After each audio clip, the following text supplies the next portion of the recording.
గోరింటాకు సీరియల్ తో ఇద్దరు ఒకటై ఆ తర్వాత ఎన్నో సీరియల్స్, ఎన్నో రీల్స్, ఎన్నో జర్నీస్, ఎన్నో రియాలిటీ షోస్, ఎన్నో డాన్స్ షోస్, ఎన్నో పిక్నిక్, ఇలా చెప్పుకుంటూ పోతే అబ్బో చాలా లిస్ట్ ఉంది. నిఖిల్, కావ్య వీళ్ళ గురించి బుల్లితెర ప్రేక్షకులకు ప్రత్యేకంగా పరిచయం చేయవలసిన అవసరం కూడా లేదు.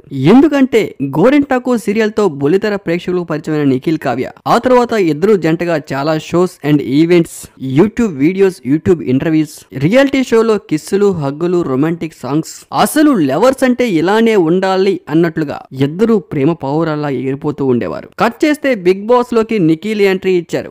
ఏమైందో ఏంటో తెలియదు. నాగార్జున గారు, నిఖిల్ నీకెవరైనా పాస్ట్ లో లవ్ ఉందని అడిగేసరికి నిఖిల్ ఏ మాత్రం ఆలోచించకుండా వెంటనే నాకైతే ఇప్పుడు ఎలాంటి లవ్ స్టోరీస్ లేవు, పాస్ట్ లో అయితే చాలానే ఉన్నాయంటూ వెటకారంగా ఎకిల్ నవ్వుతూ మాట్లాడేసరికి ఒక్కసారిగా ఆడియన్స్ అందరికి కూడా ఫీజులు ఎగిరిపోయాయి. What is this nonsense your talking? మరి కావ్య సంగతి ఏంటి? అంటే కావ్యని వదిలేసినట్టేనా? ఇంత సింపుల్ గా లవ్ స్టోరీని ఎండ్ చేయడం, మరి ఆ మాత్రం దానికి రియాలిటీ షోలు, డాన్సులు, హగ్గులు, కిస్సులు, రొమాంటిక్ సాంగ్స్, ఇవన్నీ టైం బొక్క.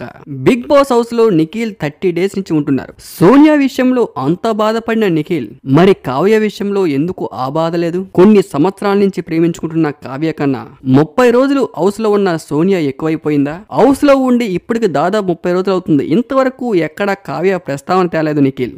ఏ అంత బరువు అయిపోయిందా కావ్య? మా కావ్యకి ఏం తక్కువ?